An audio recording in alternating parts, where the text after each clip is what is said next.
संबित पात्रा कौन है? ये संबित पात्रा इस देश का सबसे बड़ा गद्दार है, सबसे बड़ा गद्दार है संबित पात्रा। हमारे फ्री की MBBS की उस पर पढ़ाई की और आज तक एक किसी पेशेंट को नहीं देखा। कोरोना काल में कहाँ छुप गया था बिल में, कहाँ चला गया था? कहीं कंगना रनावत के बंगले में बैठा था? कहाँ बैठा था ये संबित पात्रा? डॉक्टरी का पैसा डॉक्टरी करनी चाहिए थी, वरना इससे वो पैसा वसूल किया जाए उस सीट पर जितना पैसा खर्च हुआ था। अरे जोन सा वो नेता ना बीजेपी का है, उसे बता दे तेरे फुप्पा गंगा जी पे जाग रहे हैं हर साल गंगा जी आमगढ़ के मेले पे, और कम से कम 1 करोड़ आदमी रहे यहीं गढ़ में ही, जो रहे यहीं तेरे पास में ही है, सबका टेंट लगे।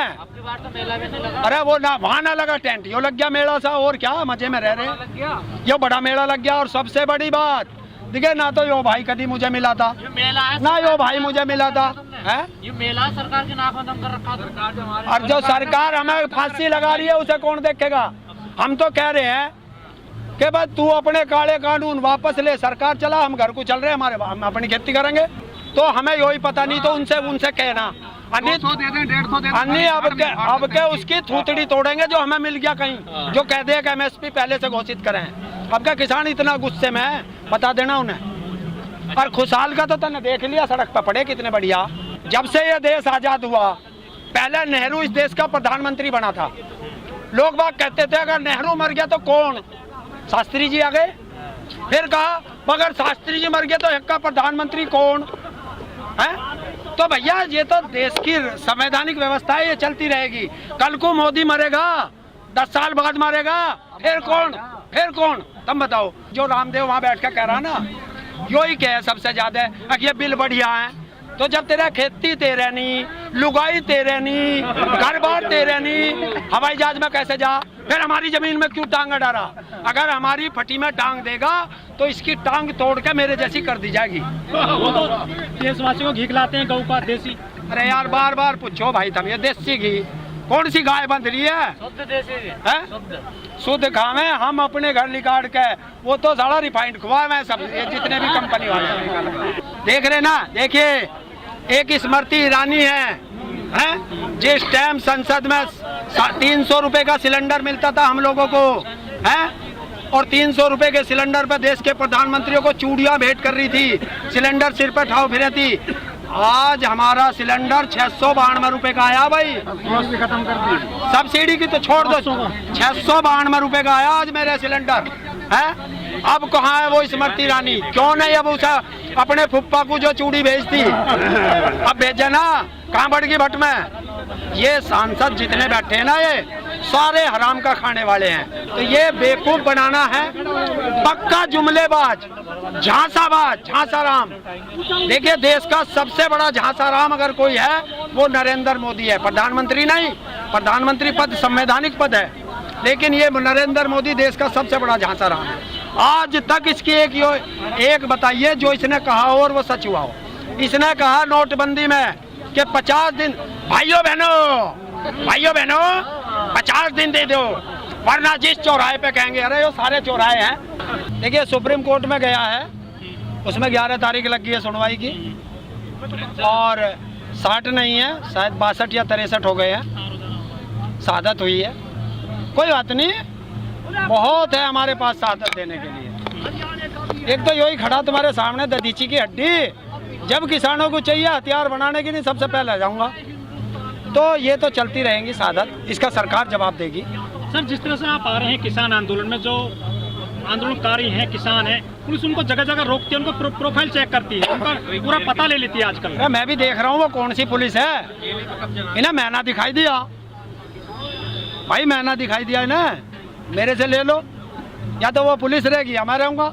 आंदोलन में से मुझे रोक के दिखावे ना, ये कायरता का काम है। अगर किसी को अपना अधिकार मांगने जाना है और वहाँ पुलिस के आगे करते हैं, तो मैं इसके लिए एक ही कहता हूँ कि जब जब बीजेपी डरती है पुलिस को आगे करती है। कम्युनिस्टों का नारा है क्या है? कम्युनिस्ट है उत्तर प्रदेश में? क्या कम्युनिस्ट? और क्या वहाँ से आए हैं? चीन से आए हैं कम्युनिस्ट, अमेरिका से आए हैं, वे हिंदुस्तान में क्यों हैं? अरे तो आग समझने में ना आया क्यों? अरे कौन सा प्रोफेसर है इनके पास? उस प्रोफेसर को भेज ना, असली वाले को। ये चपरासियों को भेज दे बार बार। कौन सा वो असली प्रोफेसर है उसे भेज दे, हम भी देख ले कौन सा समझाने वाला। ये तो वो बताओगे क्यों कर रहे, वे देश को दिखाना चाह रहे हैं। अरे वे हमारे बड़े हैं, कम से कम ये उनका डिसीजन है। अगर हम ना जाएं तो फिर कहेंगे किसान तो अड़ के बैठ के मिट बात करने भी नहीं आते। चित भी अपनी पट भी मेरी अंटा मेरे बाबा का ऐसा करना चाह रहे हैं, तो वो हम करन ना दे भाई। वे बुलाओ, जितनी बार बुलाओ, हमें क्या करना। देख ऊपर वाले ने कैसी बढ़िया बारिश करी, खेत गेहूं में पानी लग गया, सब जगह पानी लग गया। देखिए बालक कैसे सेवा कर रहे, इससे बढ़िया सेवा मिलेगी। लेकिन इस बार जो दोनों उद्योगपति हैं वो कह रहे हैं कि हम तो डायरेक्ट किसानों से ना जमीन लेते हैं ना अनाज लेते हैं, हमको बेकार कोसा जा रहा किसानों के द्वारा। भाई एक बात तो बताओ, इस देश के दो ही ये उद्योगपति हैं। इस देश में जितने भी आज तक बीजेपी के राज में ठेके गए, सारे 95% ठेके इन्हीं दो को मिले हैं, यही उद्योगपति हैं। सारा लोन इन्हीं को मिला है। अरे ये जो रफेल जो तुम टकराओ हो, ये 5 जहाज आ गए, इससे पहले हिंदुस्तान में जहाज ना आए थे। संसाधन उनके पास है, हर चीज वो मजबूत है, तो उन्हें मिलेगा ठेका जब। किसे? अरे उस पे तो वो है, क्या बोल लग रहा है वो, दिवालिया। अनिल अंबानी तो दिवालिया है, जिसे ये ठेका दिया। उस पे कौन सी रफेल की है? अरे अगर देना था तो हिंदुस्तान नॉर्कोटेक्स को देते, जिसे हवाई जहाज बनाने का तजुर्बा है। अरे यार मेरे पे ट्रैक्टर चलाना आता नहीं और तुमने हवाई जहाज दे दिया, तो मैं तो मरूंगा तुम्हें भी मार लूंगा। लेकिन वो तो कहते हैं कि देश मजबूत हाथों में है, देश तरक्की कर रहा है मोदी राज में। अरे हम कद कह रहे हैं, देखिए कितना बड़ा मजबूत हाथों में, कितना देश तरक्की कर रहा। खाट से तो सड़क पर सो रहे, देखिए भैया इन्हें दिखा दिए, देखिए सारे। अच्छा, और कैसा बड़ा मजबूत है, मील की पर्ची गांडा घेर रहे। उत्तर प्रदेश में खड़े हो हैं, और देखिए अभी एक, और हाँ इस पे बात मैं करूंगा, पहले एक बात सुन। वे जो वहाँ कुत्ते आवे ना रोज टीवी पे, रुक जा मैं दे दूँ, कुत्ते जो आवे रोज टीवी पे भौंकने, मुर्गे से लड़ाए वे हैं, क्योंकि क्या काम है वहाँ एक ही काम है। दो तो बैठेंगे हम जैसे हैं लड़ने वाले, एक सत्ता पक्ष एक विपक्ष, एक बैठेगा उन्हें समझाने वाला है, एंकर बैठ जाएगा सबको भिड़ाने वाला है। बस यही करेंगे वे। और क्या करेंगे, उनकी जो बहस होगी गरीबी की रेखा पे है, और बहस करेंगे रेखा की गरीबी पे। मैं कहूँगा कि मेरी पर्ची देख, ये पर्ची, और वहाँ बैठ के कहें वे बहुत चिल्लावे कि हम MSP फसल आने से पहले जारी कर देते हैं, तो ये उसके बाप की पर्ची है, उसके बाप की जो वहाँ बोल रहे हैं। ये तो गन्ने की है। अरे गन्ना भी तो MSP पे बिक रहा, अमील में, और कहाँ पे बिक रहा। तुम्हारा कॉन्ट्रैक्ट भी है उसमें? है, कॉन्ट्रैक्ट है। और देख भाई इसमें रेट है 0-0। एक राजा ने कही कि मैं एक इनाम दूंगा सबसे बड़ा, जिसका बच्चा सबसे सुंदर होगा। अब सब अपने अपने बच्चों को लेके गए भाई, सबके गबरू जवान थे, सुंदर थे। एक का मेरे जैसा भी था, बेवकूफ सा, बुढ़िया के वो भी लेगी। बोले भाई तू क्यों आई? अक मेरा बेटा है इसलिए सबसे जवान है, तो इसलिए ये धरती हमारी माँ है, इसे लेने नहीं दे किसी को भी। भैया वो बाबा रामदेव नहीं है, मैंने बताया, तुम जैसे भकाए में आ गए। वो लाला रामदेव है, उसने तो ये भी कही थी भाई 15 लाख रुपए आवेंगे थारे खाते में, अन्नू करके आंख मार दी थी। सब समझे नहीं, समझो। बहुत उज्ज्वला योजना करते हो तुम लोग, पहले उसकी सच्चाई जान के आगे हो पत्रकार महोदय। उस उज्ज्वला योजना का क्या है, इन्होंने कहा कि फ्री में सिलेंडर देंगे गरीबों को, चूल्हे दे दिए, सिलेंडर दे दिए, और उनकी जो सब्सिडी आती थी वो नहीं उन्हें मिलेगी जब तक इसकी पूरी रिकवरी ना हो जाए। ये है उज्ज्वला योजना का सच।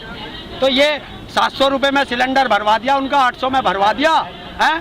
किसान कैसे ले लेगा, गरीब आदमी 700 रुपए एक साथ कहाँ से लाएगा इकट्ठे करके। हम तो आगे 15 लाख के झांसे में, और ये आगे 2 करोड़ की नौकरी के झांसे में। अब जो 2014 में 18-20 साल के थे, आज वे 25-30 साल के 25-26 साल के हो गए हैं। अब सालों के सबके ब्याह हो गए, एक बालक भी हो गया होगा, तो अब इन्हें रोजगार तो मिला नहीं किसी को है। तो अब इन्हें हर हर मोदी, और लोग कह रहे हैं हर हर मोदी और लात मार मोदी, घर घर लात मार मोदी। सुन लो भाई, तुम्हारे काम किए बाल को मैं बकरे ने की, कुछ कट गया, कुछ फिक गया, कुछ बिक गया बाजारों में। कुछ ले गया नद्दा खरीद के, नद्दा क्या धुने को, और जब पड़ी मार हथौड़े की, धुनकी की, जब पड़ी मार धुनकी की, तो मैं की जगह तू ही निकलने लगा। तो मैं तो किसी बकरे की नहीं रही, इनकी तो हो क्या कि जो मोदी जी कहते थे ना, सौगंध मुझे इस मिट्टी की, तो मोदी जी सुन लीजिए, आप कहते थे सौगंध मुझे इस मिट्टी की, तो मोदी जी के में मैं था। हम कहते हैं सौगंध हमें इस मिट्टी की, हम ये देश नहीं बिकने देंगे, देश हमारी माँ है, हम ये देश नहीं बिकने देंगे, सौगंध हमें भारत माँ की, तिरंगा नहीं झुकने देंगे, और तीनों काले कानून वापस करा करके ही घर जाएंगे, वरना सीने पे गोली खाएंगे, अर्थी पे लौट के जाएंगे।